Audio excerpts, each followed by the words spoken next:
Okay, so it's Friday. We made it through the week. And just going to do a little bit more of the Cold War. And just a reminder, I'm getting some DBQs in, and they've been very good. And that is great. So don't forget, it has to be done by Monday, or if it's not done after that, I will take a little bit off because I want it done, especially because the AP exam is next week. And and the big thing about the AP exam, it's only one DBQ, so we have to prepare. So I want to make sure I can look at it and look at areas that some people are having problems with and try to give help in that way. And don't forget the DBQ. I know I'm going to repeat this, but I want to make sure that everybody remembers and doesn't forget these things. And that opening paragraph, context, and that's 2, 3, 4 specific examples of events going on at the same time as the question, and you're looking for events that you aren't going to cover in the body of your essay. And that's why that review list is such a big deal. You'll have it all in front of you. And so you can find a few things, just include those in a sentence, a very brief explanation, kind of give this stuff is going on at that time. And then your thesis, get the main position, or I'm sorry, get the main point of the question, take a position, and then that roadmap, the blueprint, that your topic, basically being your topic sentences of your essay. And then for the essay, good topic sentences that relate to your thesis. Don't forget, you need to use 4 documents and show how the documents relate to your thesis, which is basically your topic sentences, as long as it relates to that.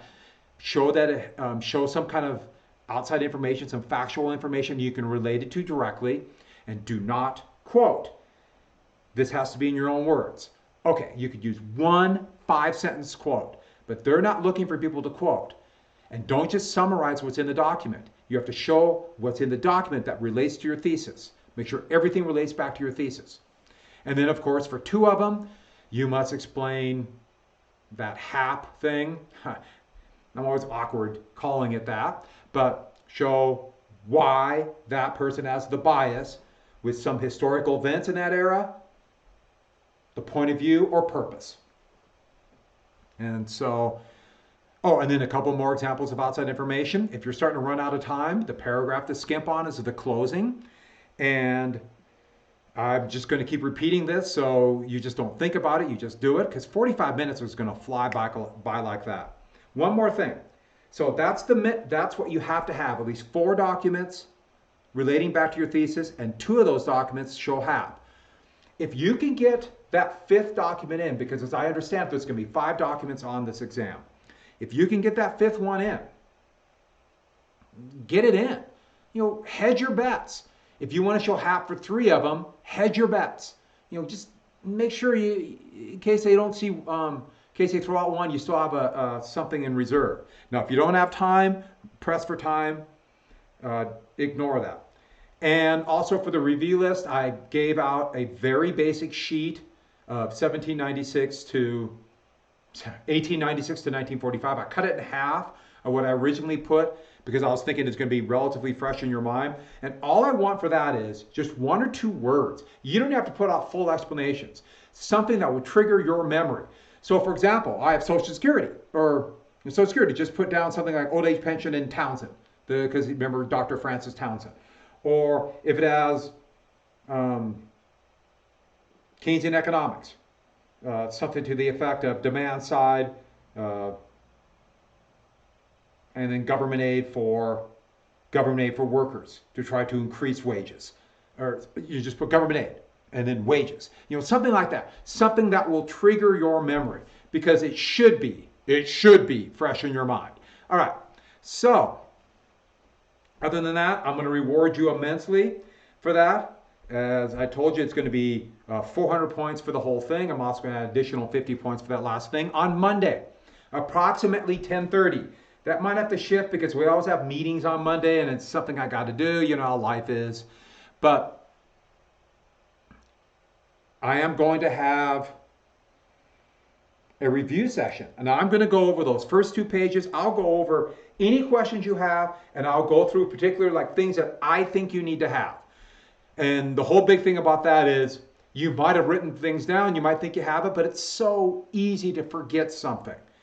And it doesn't hurt. You can cram one more little thing in, because it might be that thing, that one issue about a topic like the Stamp Act that will directly affect your DBQ. So let's go ahead then and get back to where we started in on Thursday. So we had you went through the Truman Doctrine, which is a radical shift where the United States now will do whatever it can to stop communism, because communism is always looking for world domination, and if it captures one country, its neighbors will follow because of the domino theory, so it has to be stopped everywhere. And all communists are the same and all being directed from the Kremlin. And so the idea was that Truman was saying we have to stop them in Greece, because not only if their neighbors fall, we'll be defending the shores of the United States from Greek communists, I guess, but also that is a fight against Stalin.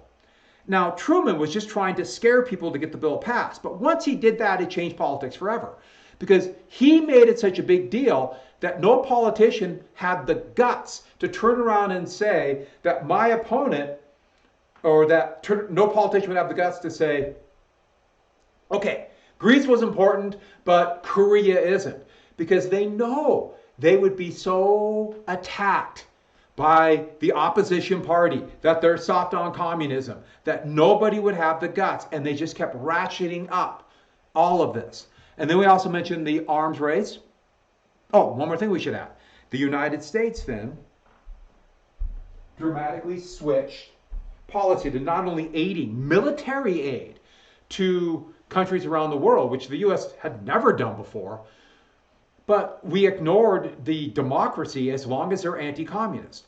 The United States would send weapons to a really nasty dictatorship in Greece, a fascist dictatorship in Spain, and in the Middle East, this is going to blow up in our face, and we're going to see the effects of that would not end until, it's still going on. So let's go ahead and get to the next big thing, the National Security Act.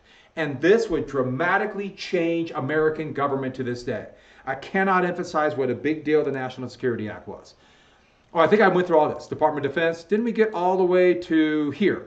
So went through this, creating this new apparatus of government. And the big thing is, all of these things, including the National Security Council, but the FBI, the NSA, the CIA, by definition, have to be secret. And so this is creating a shadow government within the United States government, implying that we have a dark government. And you hear this called today the deep state. And this is something that the founding fathers very explicitly feared. And with the new modern technology, this gives this shadow government even greater power. But remember, Truman is thinking very concrete terms. Okay, we got to make sure where we have to stop communists, what places we have to aid. And so it's creating this vast, unprecedented intelligence network.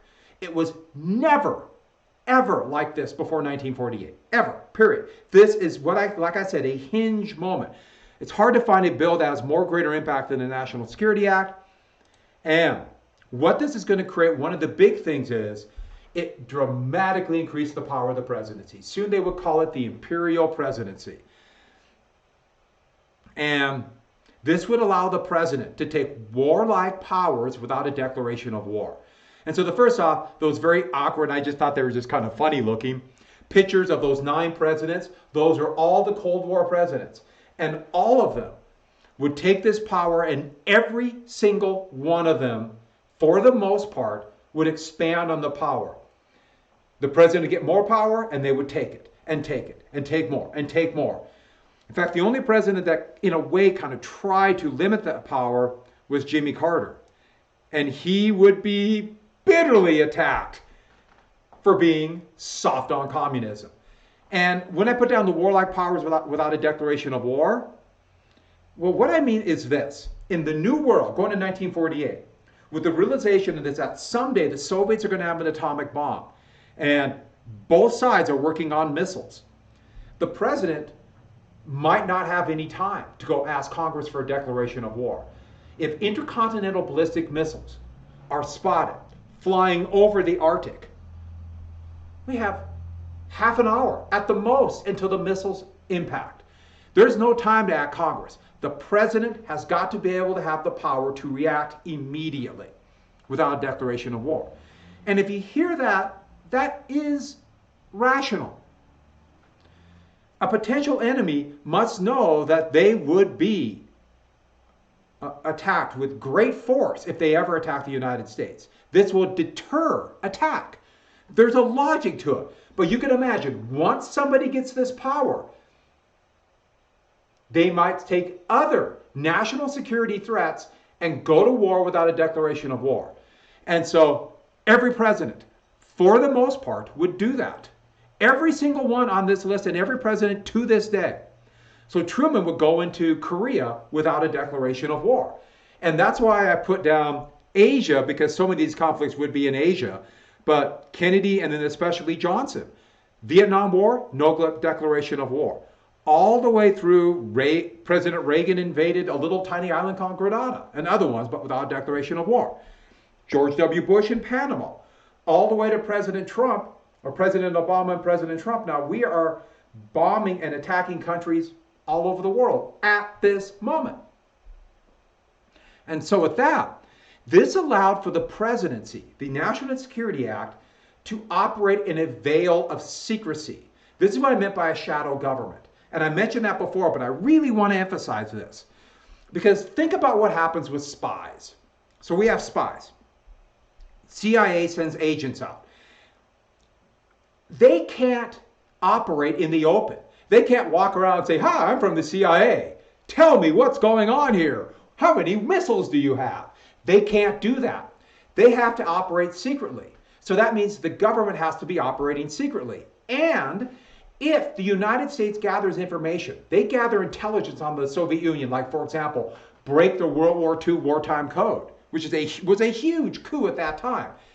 They can't announce they did that. They can't say, "Hey, we broke the Soviet code," because what will the Soviets do? Change their code. To this day, they have to keep it secret because intelligence gathering services can't let the target know how they're doing their intelligence. And so to this day, and there's a logic to it. So they gotta operate secretly. But once you open the door to secrecy, once you open that, that means that the president has now unprecedented power to act and nobody has to know. If you can keep espionage secret, then you can argue, or they could argue or say this is all for national security and spy on maybe friendly countries. Maybe spy on citizens within the United States, which was illegal under the National Security Act. But who's going to stop them? Remember, the FBI now can gather information, and the FBI is going to gather files on millions of people. If you ever get a time, go into the FBI website. A lot of these have been opened up since 1976 with the Freedom of Information Act, which was opposed by the president. But if you go in and look at that, you would not believe the information that they have gathered on people and kept it secret. That means they could spy on political opponents. That means they could use government in a secret way. They could also begin to commit assassinations, sabotage in other countries. It's illegal. It was illegal in the National Security Act, but they could keep it secret because the National Security Act gives the president the power to have secrets. This is where you get secret police. And this is where you get units operating outside of the law. And have you ever heard the term national security? We must keep this secret because of national security. This is where it comes from, the National Security Act. And you're going to get president after president who will try to keep secrets of their actions and say they have to be secret because of national security, all the way to this day.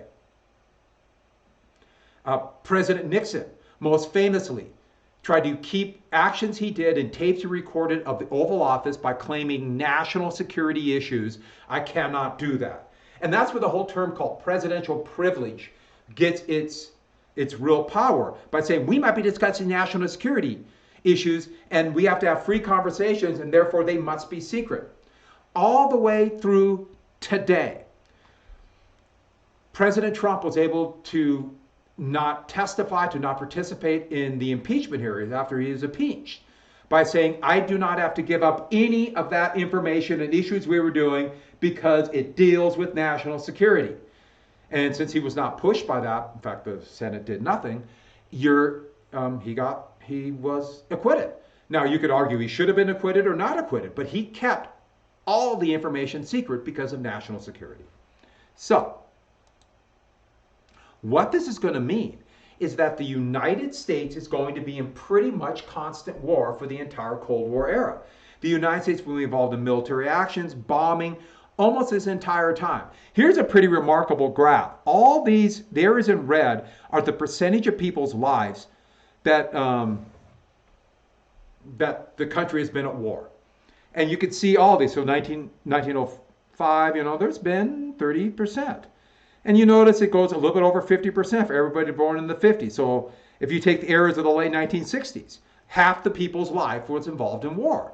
This goes through 2019. But look how much as presidential power, as more and more presidents take more power, okay, Carter kind of went down, but look at the 80s. You're born in the 80s, more and more of your life, more and more. Look at the 90s, or more and more of your life. You're born in 2000, virtually all your life.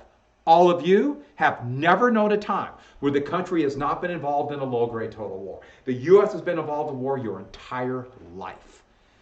We are a war power. And it's actually a remarkable thing. And none of these, after 1945, have been declared. The last time Congress declared war was the declaration of war against Italy. And that's it. There's been no declaration of war. The United States has had troops fighting in Afghanistan since 2001, the longest war in American history, and that was not declared. The invasion of Iraq in 2003, not declared. Bombing and sending troops to Syria for the past 6 or 7 years, not declared. So, once they set that up, military spending went up. And for the first time in American history, in 1948, the United States initiated a draft without a war going on. Now remember, back in 40, the U.S. started Selective Service. And technically that's a peacetime draft. But World War II was going on. 1948, there's no war. But the United States started the draft. And it was a relatively limited draft. Only a small number of young men would be drafted into the service. This would be decided by a draft board. And it was pretty political. If you had some your parents had political influence, you could get out of the draft. And here is a great, and part of the reason was the logic, this cartoon shows it right here, is that the United States was being overwhelmed by the vast communist force, and the Red Army was huge. But it implied that the U.S. had no choice. And this draft would go on until 1972. And the legacy exists to this day. That is why all of you, when you're 18, all of you young men have got to register for the draft. Why? Because of the legacy of the Cold War. And they called this war socialism. Part of the reason for military spending was that the United States would give pretty big orders and overpay for orders from arms manufacturers. So those who made especially jet airplanes. That was a big one. We have to continue companies that can make jets. And then also with tanks and weapons. So those companies will get constant orders and they will stay in business. So the government's going to pump them money to keep those businesses going. Why? In case of war, those businesses will be there and they can ramp up production. This is actually a crisis today because we're a country only of monopolies. And so much of the components come from places like, let me throw one out, China, that the United States might not be able to do this. We are seeing this right now with 80% of all antibiotics in the United States come from China. And so much of the pharmaceuticals and a potential, let me throw another one out, vaccine for coronavirus comes from China. We don't have the businesses here anymore to do it. And this has become a crisis. You might have known something about like all the personal protection equipment like masks and respirators and things like that, cotton swabs. So much of that comes from China, and China jacked the prices. We don't make them here anymore. And so they were trying to avoid that back then. It's a major issue today. And here is what happens is then military spending will become dominant. What's a good way to show you're tough on communism? Spend more on tanks. And here's domestic needs being left behind. This cartoon's actually from the late 1960s, but it fits so well with what happened to this day. The most important part of the federal budget's defense spending. They don't even debate on it. It's basically this. What they do with the federal budget is, okay, of all our discretionary spending that Congress can decide each year on what to spend on, they say Congress has certain spending they do automatically, like Social Security or health care for the elderly called Medicare. So military spending, that budget is, okay, here's the budget for military, and that's our budget. And then everything else from other healthcare or education or public safety, national parks, they have to fight and scrap for whatever's left. Defense spending gets whatever they need. And we spend more in the United States now, more than the top 10 other countries in the world combined. That's a big shift. I wonder if the founding fathers who were terrified of a standing military would think now. But this is the thesis statement I gave you yesterday. I wanted to give it after the National Security Act, but again, ran out of time. So you want to do it again? We did it yesterday. I still like that, but I wish I had a big tricycle like that. All right. So let's get to the Berlin blockade. This is where the Cold War really hit home to the American public. And what happened was this. The Western occupation zone. So here we go. Here's the British zone, the American zone, and the French zone. Here's the Soviet zone. These occupation zones, by 1948, okay, the economy was scraping along. They were using for currency, for money, what they called occupation script. So it was money that the British would print, or the Americans would print, or the French would print, and they would use it in those occupation zones. And the realization hit by 48.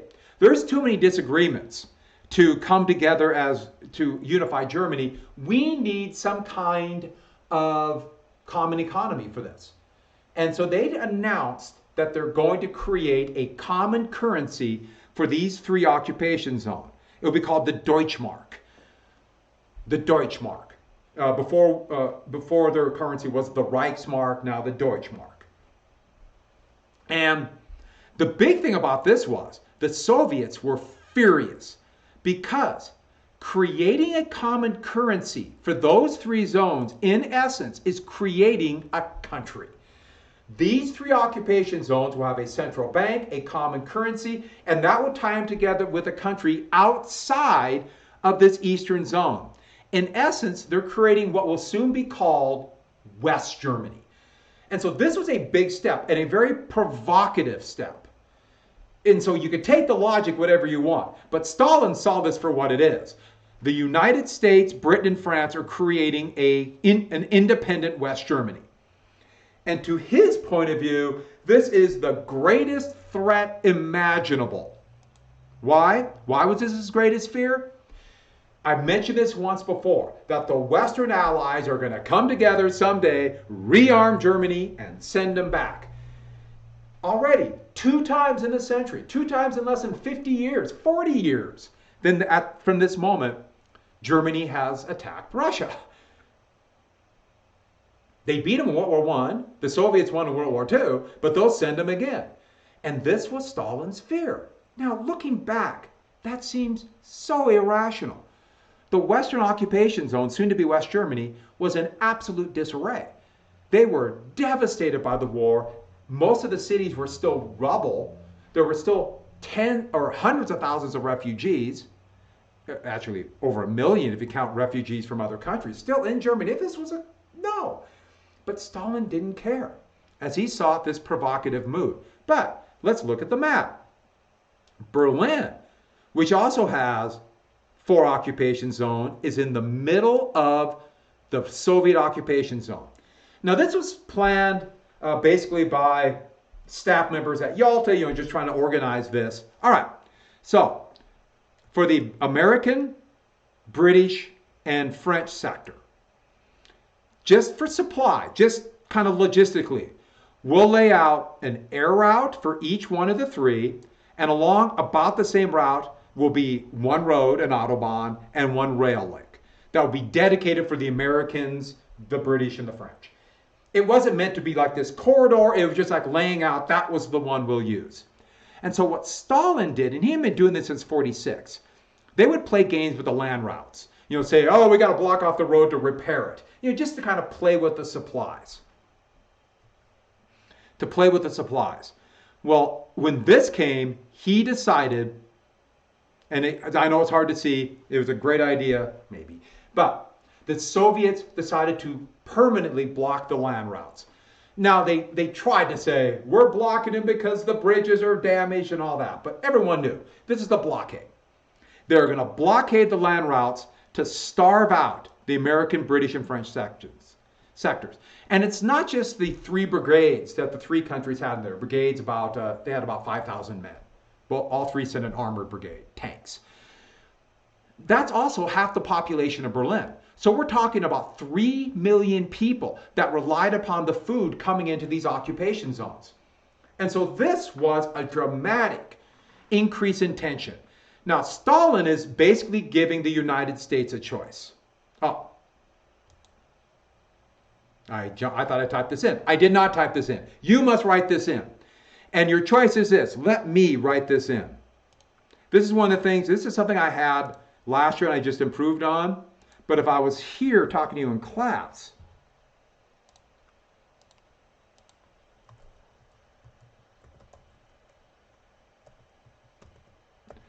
and the choice is Berlin or West Germany. The Western Allies have got to make that choice.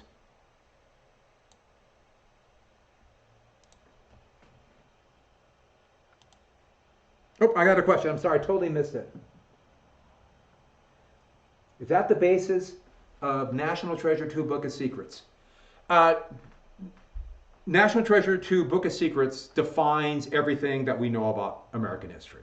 It's all wrapped up in National Treasure 2 Book of Secrets. I've never seen National Treasure 2 Book of Secrets because it's secret. But I know it's true. Actually, I don't know. It has Nicolas Cage, and so you know it's a good movie. But I haven't seen either National Treasure. Aren't there like 15 of them? I don't know. Back to this. So they gave them a choice. Berlin or West Berlin. Berlin or West Berlin. Either, if you want to keep your occupation zones in Berlin, give up West Berlin or vice versa. That was Stalin. But to many in the West, this was seen as almost an act of war. And Truman, oh no. In fact, this is a great bit of, I like this one. This is actually a map from the time, and it shows Berlin. This is a map from 1950 or 1949. Here is blocking off the land routes into Berlin, but oh, they're planes.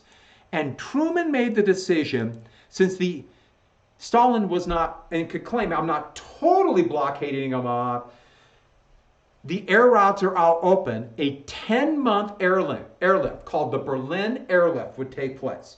And to be clear about this, this was an election year issue. It's 1948. Truman, who actually didn't like to be president, but once he became president, it's like, I'm not going to back down. I'm not going to let these Republicans win. And he was still furious about the 46 Republican sweep in Congress. He called it the do-nothing Congress. He was not going to back down. So U.S., Britain, and France initiated an airlift, and thousands of planes would fly this corridor into the small airports in each three of the occupation zones. Now Berlin, that's a big international airport, but that's a totally different world. And here's a great cartoon of the Soviet bear surrounding Berlin. And the planes arrived in, and after some initial hitches, they soon carried in millions of tons of food and supplies. The big supply was coal. They needed the coal for heat to get through the cold Berlin winter. And here shows kids at, this is at Tempelhof Airport, which is in the middle of, it's right here. That's in the middle of the American sector. And kids, look at all the rubble. There were mountains of rubble in Berlin. that eventually Berlin would rebuild. And if you go to Berlin, there are still parts you can see the war, but for example, at the zoo, the Berlin Zoo, which is this huge zoo, there's literally a mountain, this massive mountain that makes no sense in the middle of the zoo. And what they did is they just piled up all the rubble, put dirt over it, and planted trees and grass of just rubble from the war. It's actually shocking. And the American soldiers will give the kids candy and chocolate. And this was a big deal. It was tough. They barely made it, but they made it. There was a lot of resentment, as you can imagine, against the Western occupiers, the British, the French, and the Americans in Germany. Nobody likes an occupation army. But the Berlin Airlift would begin to transition from these men aren't occupying to, aren't occupiers, they are protecting the rest of the Germany from the Soviet Union. Trust me, all Germans knew what the Soviets did when the Soviets took revenge invading Germany in 44, into 44, into 45. They knew. When the Soviets came in Berlin, and after the horrific fight, the Soviet army basically, the generals gave their men 3 days to do anything they wanted. Anything. Estimates are as high as 3 million or 1.5 million rapes. And the Germans all know. And this would begin to alleviate tensions, even though there was still a lot of tensions. So when my dad was drafted and then went to Germany in the 1950s, he was told, don't go out at night, so don't go out alone. But it still began to alleviate tensions. And here are a couple good ones. First off, I love this one of Stalin. And here come the storks carrying in, instead of babies, food and coal. So taking that, and I love the bird watcher. And here is advertising for the Berlin Airlift and new weapon of democracy and dropping down food supplies. The blockade would end at 49. Stalin backed down. You could argue this was a victory, but the point I put about no turning back, the Cold War started. Both the Soviets and the Western powers, especially the United States, now have taken a step to the point where now if they back down, that would not only politically be a hit, but also everything they said about the fear of the enemy would turn out to be not true, or they've been exaggerating. And so the Cold War really began to take place after the Berlin Airlift. And in response to this, the United States would create a military alliance, the first one that had ever been in history, NATO. The North Atlantic Treaty Organization would come out of the Berlin Airlift. And this was a military alliance to stop the Soviet Union inside Europe. And all the countries here in blue would join or eventually join. And so you'll see eventually Turkey and Greece. Fascist Spain would eventually join after their fascist dictator died in 1976, but they were kind of an ally. But look at this big one. West Germany in 1955 would join. They would join, and just a sec, I gotta adjust something. And in 1955, West Germany would begin to rearm and create a pretty strong army. And they reinstated the draft, and except for people who lived in the Western occupation zone of Berlin, all young men, when they turn 19, they're in the army. It was a decade ago when they got rid of that. And so that's the first military alliance. And NATO is still there today. And it's still basically to counter Russia. Even though Russia now is a very weak, kind of decrepit country, they have lots of nuclear weapons. Well, after Stalin died, the Soviets would create their military alliance called the Warsaw Pact. And that's all the countries in red. You'll notice Yugoslavia did not join. Albania was this weird kind of limbo, and they became more closely allied with the Chinese. I know that seems weird in Europe, but they did. And they too rearmed East Germany. And so when I was a kid growing up, it was always NATO versus the Warsaw Pact. NATO, Warsaw Pact. NATO, Warsaw Pact. And so now the United States is committed to defend Europe. First time in its history. What a big step. And we're committed to defend Europe. That means we need troops there. United States has kept troops in West Germany, now Germany, since the end of World War II.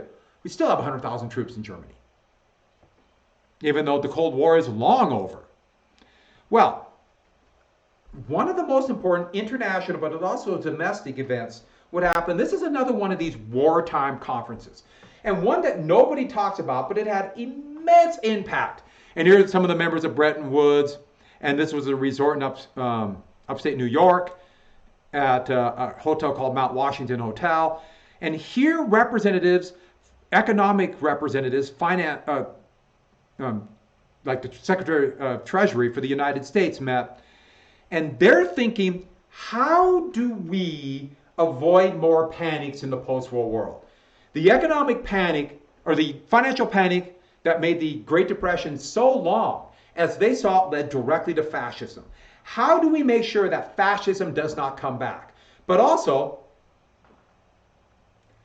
they're thinking, but didn't say it in 44 when they actually met, but after the war, also, they don't go to communism.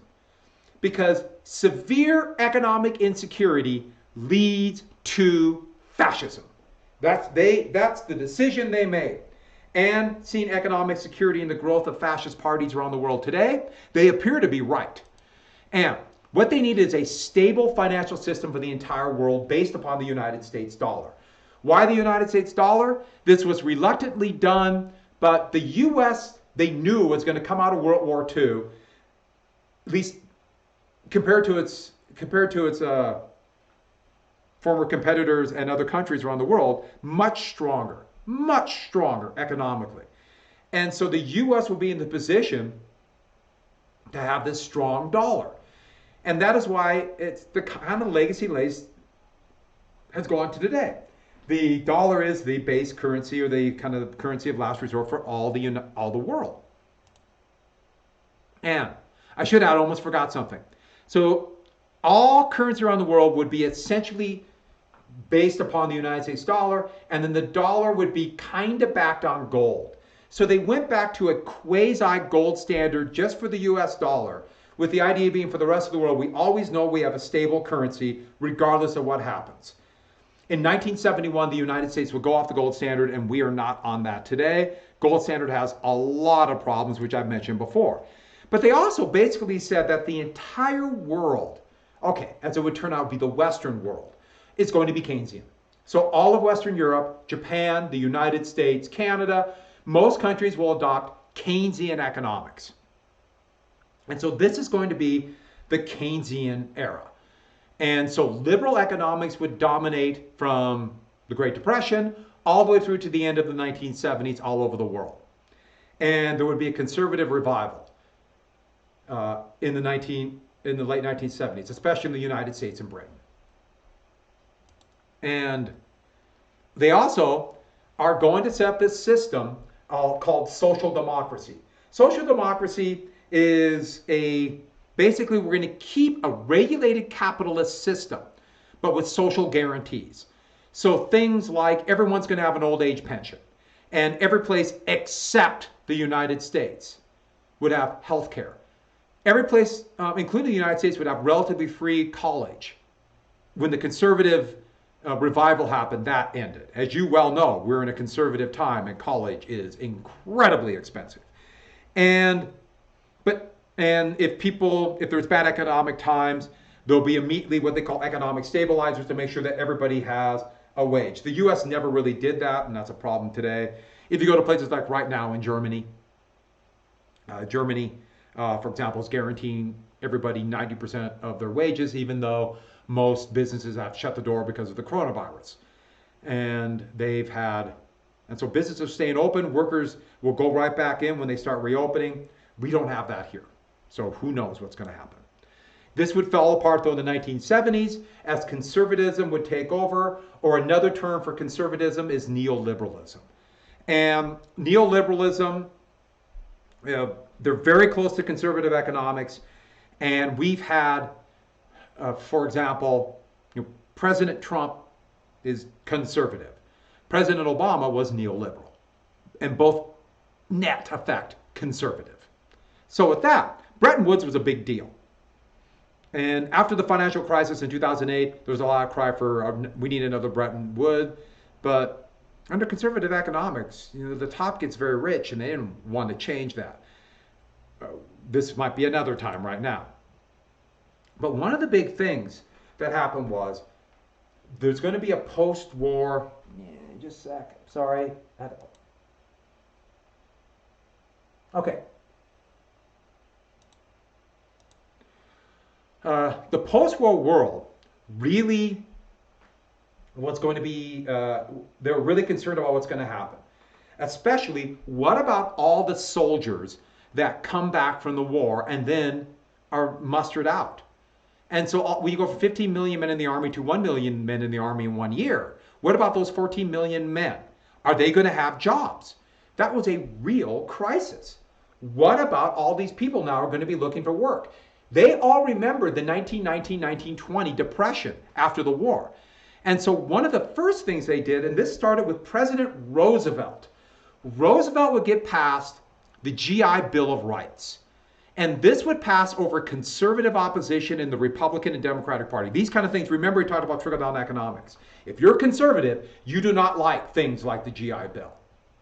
And what the GI Bill was, okay, Roosevelt's third idea for the New Deal couldn't get free or no tuition, free tuition paid for by all of us would pay through taxes for college.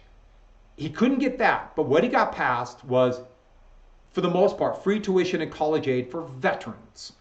And so veterans could come back, and instead of immediately looking for work, the thought was they'll go to college. If they go to college, they won't go on the unemployment rolls. And if we pay them, not only will they be able to survive and be able to survive through college, which was a lot cheaper back then, but they will come out of college with greater skills, and more economic potential. And so this kind of bill would actually increase the economy dramatically. Think about all these men who went, and it's mostly men, this is the late 1940s, went to college and they came out ready to get involved in this new economy, and they could be, whether they're scientists or working in education or the possibilities, a myriad of possibilities. And anybody think about joining the military today, especially the way college expenses are, this is one of the big selling points. If you go to the military, you get the GI Bill. And this is a legacy of the New Deal. Now, we don't have that for everybody, but we have it for the New Deal. We have it for soldiers. There's a lot of strings attached, I know, but still. But there was a post-war depression. And this depression was not as bad as World War I, but still pretty bad. Because think of it this way, not only do we have the veterans coming home, but all these factories that retooled and were making planes and tanks and artillery and weapons and all these things for war, they literally have to go turn around overnight and either retool for consumer goods like automobiles or refrigerators. They have to retool, which takes a long time and is very expensive. And so that means they have to lay off most of their workers to retool. Or they just shut their doors. And that means you have all these people unemployed. Companies had to shut their doors. It should remind you a little bit of the economic crisis we're in right now. With the coronavirus, all of a sudden, to keep this disease from spreading, they had to shut everything down, which without a doubt saved, I would say, hundreds of thousands of lives. Incalculable how many lives it saved. But think about what that did in the economy. All of a sudden now stores can't sell. They have to lay off or furlough their workers. And we have, just came out a couple days ago, just in the first quarter. It looked like the economy was already starting to go bad, but it went down nearly 5%, which hasn't seen that since the last economic crash. And this second quarter is going to be 15%. Unemployment is going to be well over 10%. Factory orders have tanked. Absolutely tanked. So we have a similar thing. Why? Because people couldn't go back to work. Same thing happened here. And so I'll tell you a little bit about, I got a story about my grandma, but I'm going to save that for a little bit later. And the Republicans swept the 46th midterm, and they, for the most part, wanted to try to at least peck away at the remnants of the New Deal. They were more conservative. And so this was a big shift. They wanted to attack the New Deal. Now, the Republicans did not realize one thing. A lot of them were coming in, yes, we can finally get rid of Social Security. No, people really liked the New Deal, really liked it. They still really like it, even though Republicans would desperately want to, the leadership of the Republican Party today would desperately want to get rid of Social Security. They've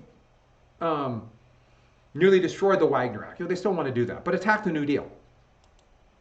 And in 1947, they got half of their wish.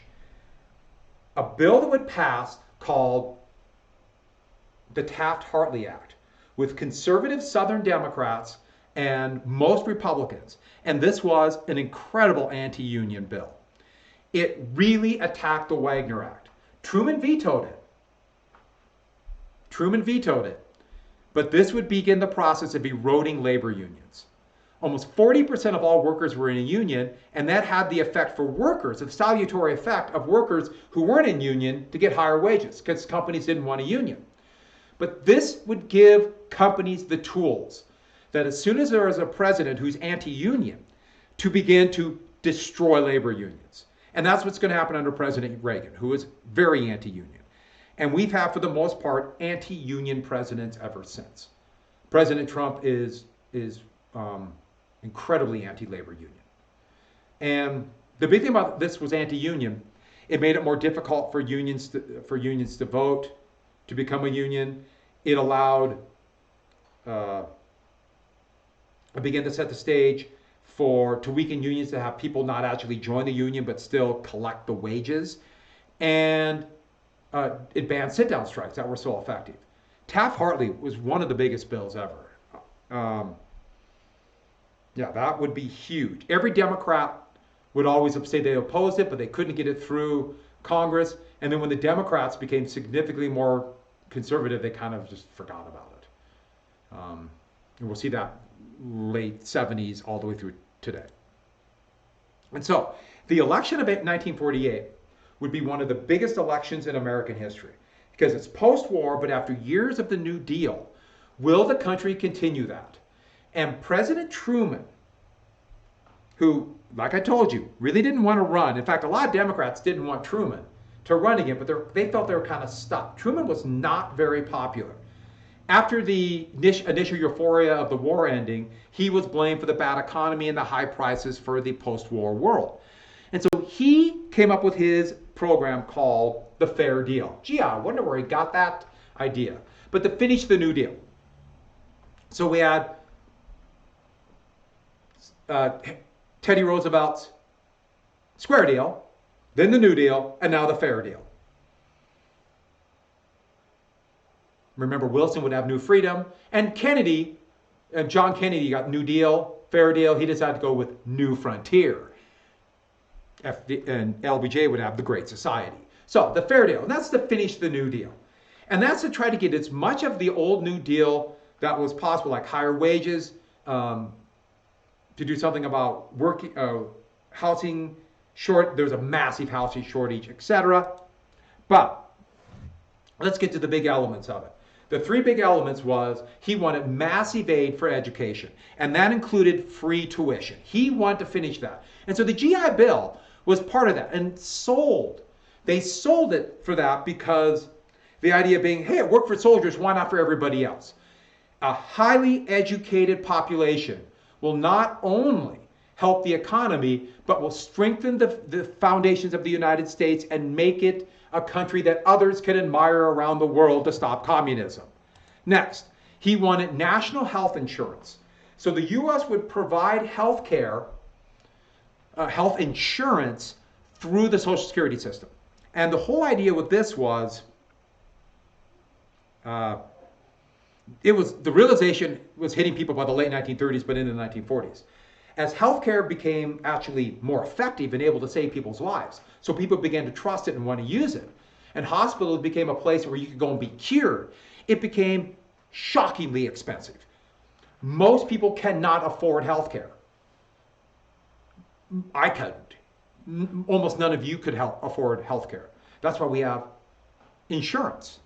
And the realization is that people will be left out of insurance because most of it's tied to work. And the thought was this would dramatically cut prices. And this did not happen. This would be an argument right now in the Democratic Party, and most Democrats would want some kind of national health care insurance, but they picked a presidential nominee that doesn't want this. So we don't have it, and this goes to completely against trickle-down economics, so Republicans don't want this. And civil rights. And I put this up here. I kind of did not do this as well as I should, but President Truman did something pretty amazing. President Truman desegregated the armed forces in 1948. Now, he's a Southerner. He's from Missouri, Jim Crow, Missouri. And he desegregated the armed forces, a big move. And by desegregating the military, he came out and said, if we can order the Army and the Navy and the Air Force to say, you cannot have desegregated units, which, by the way, the military bitterly attacked. He wanted civil rights. He wanted to end Jim Crow and get voting rights for all Americans. And he was going to stand by this. And this was one of his elements of bravery. He's going to stand pat on civil rights. And here's a comment saying, you would rather be right, to do the morally right thing to be president. Because he knew that would bitterly divide the country. I should add, in the military, the hierarchy, which has the officer corps in the military has always kind of had a Southern tinge. They said, if you allow black units and white units together, morale will go down and the United States Army will not be an effective fighting force. And they were completely and 100% wrong.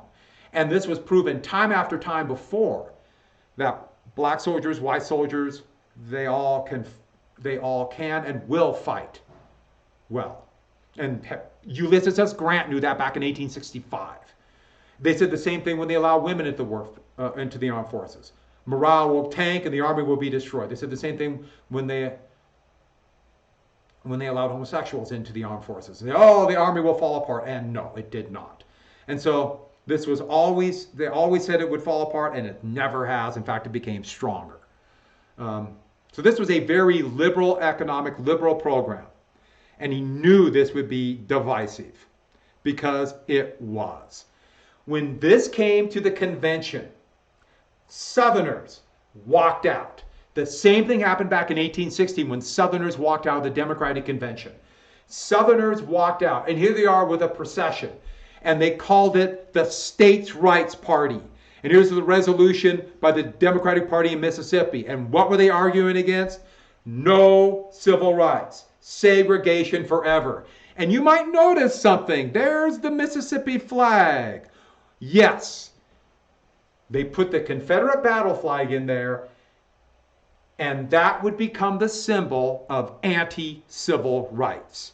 They walked out and formed their own party. They split over civil rights.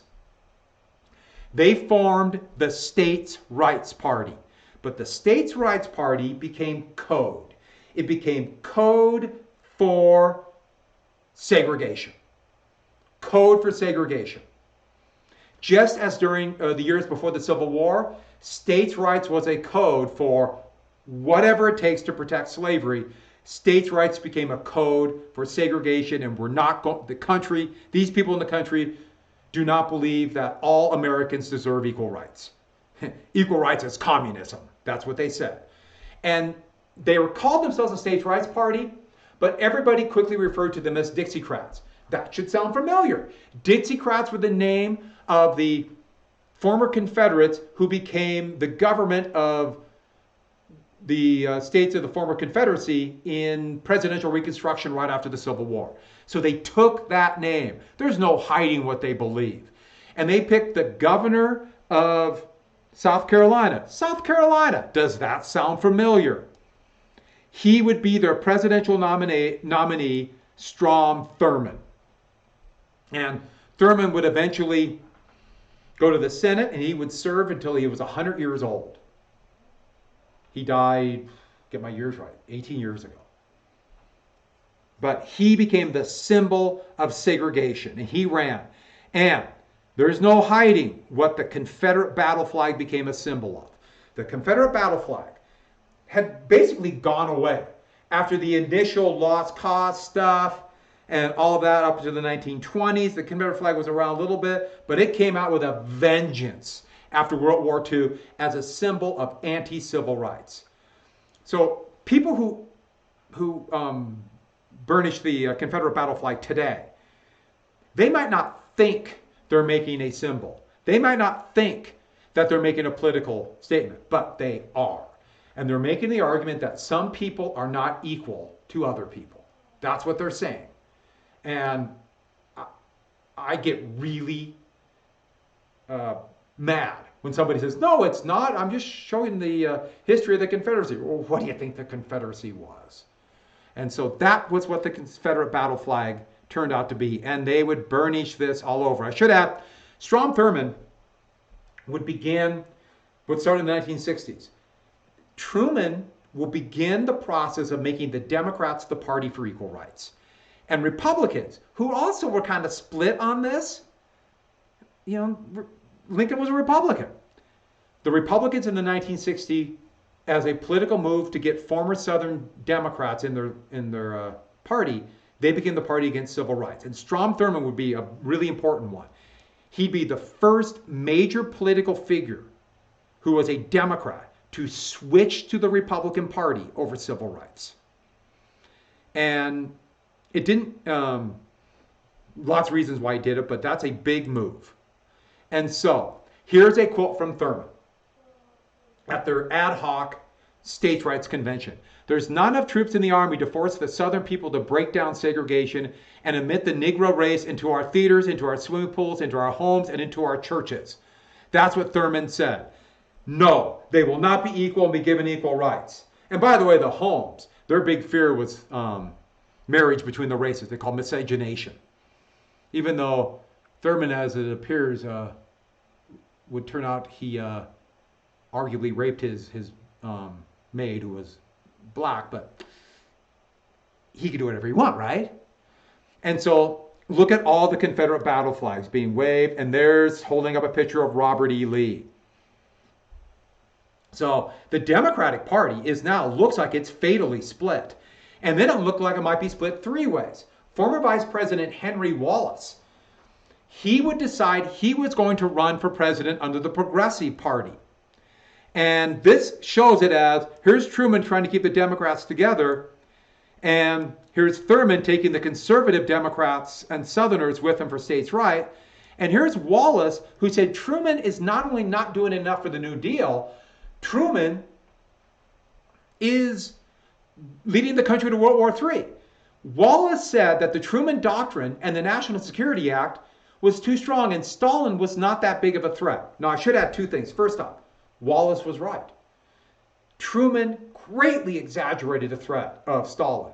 Yet at the same time, Wallace naively would say that Stalin's really not that bad. And the Soviet state is really actually has some good elements. Well, maybe a couple, but no, Stalin was a horrific dictatorship. And he created a monstrous totalitarian state.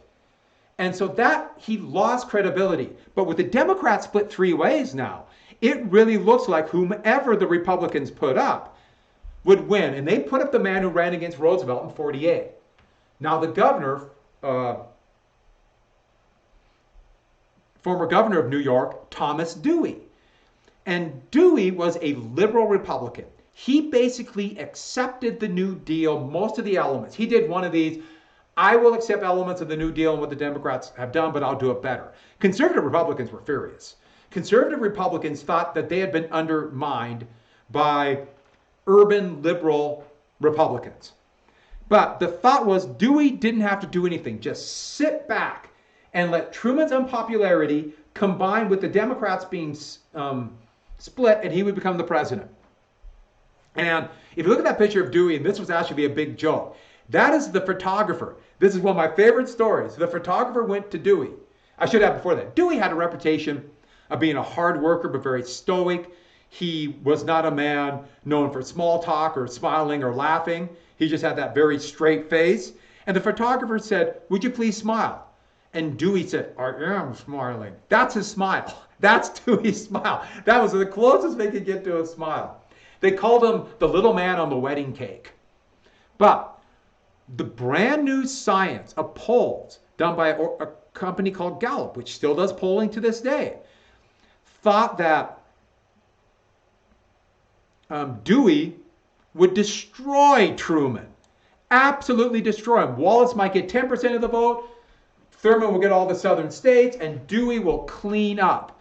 The only person in the country, oh, I'm going to stop right there. So Dewey didn't campaign. Dewey did not campaign at all. He just sat back and let Truman unpopularity win. That's what he did. He ran a non-campaign. This should sound familiar. This is exactly the strategy of the presumptive Democratic nominee, Joe Biden.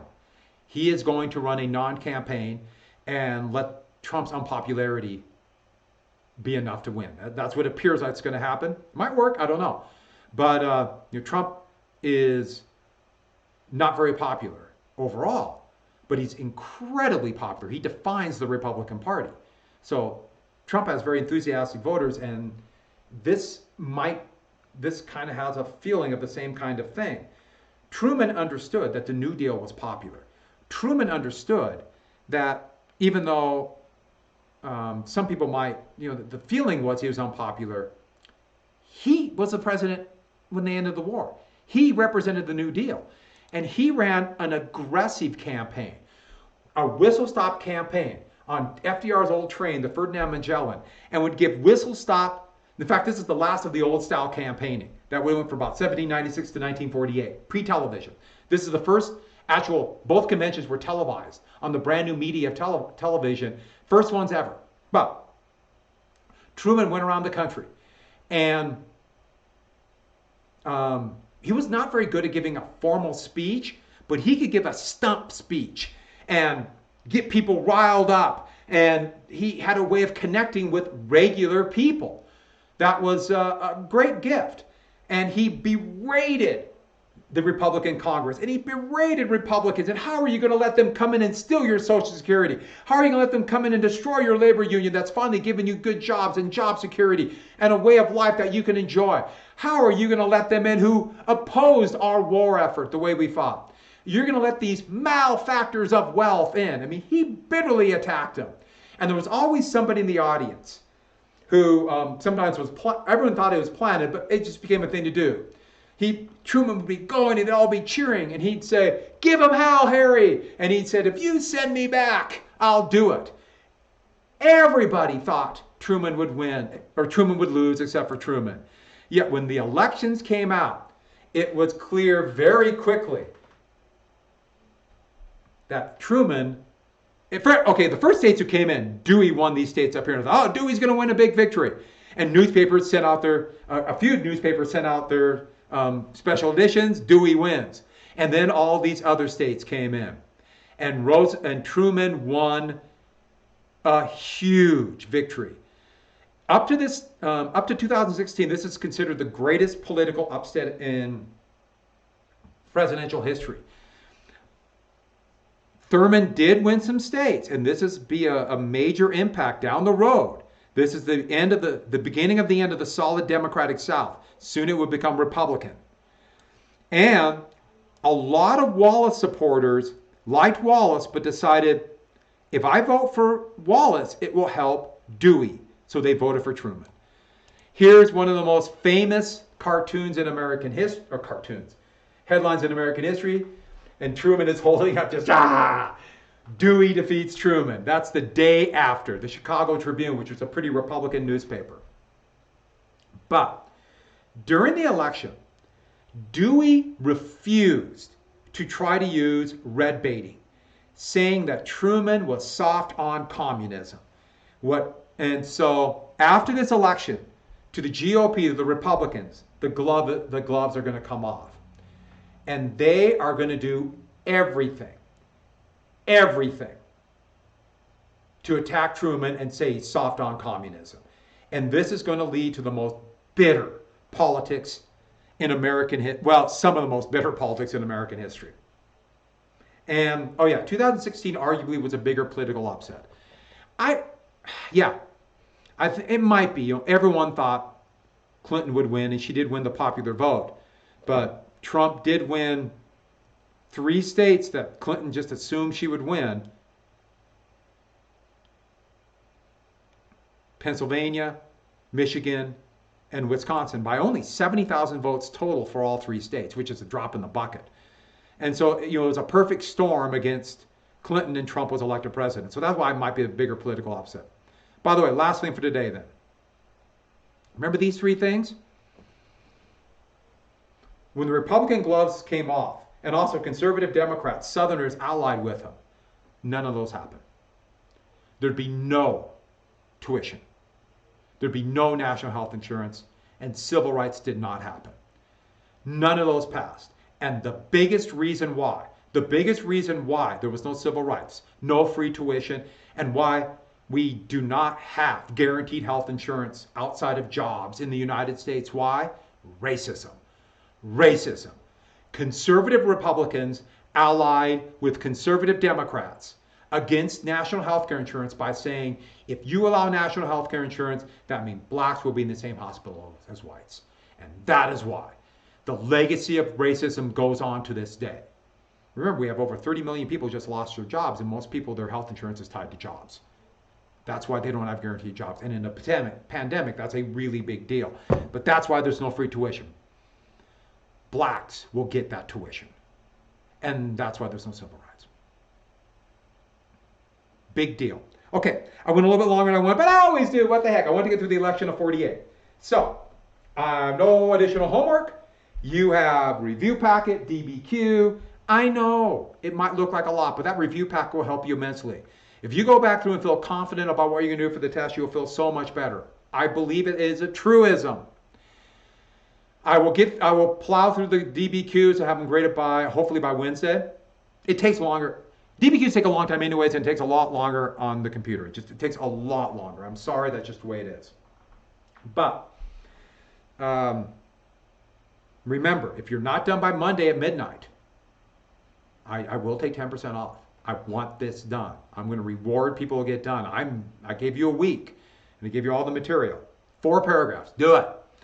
And then on Monday at 10:30, I might have to change the time for some meetings, but around 10:30, I'm going to review. I'll start going over that review packet and go over things.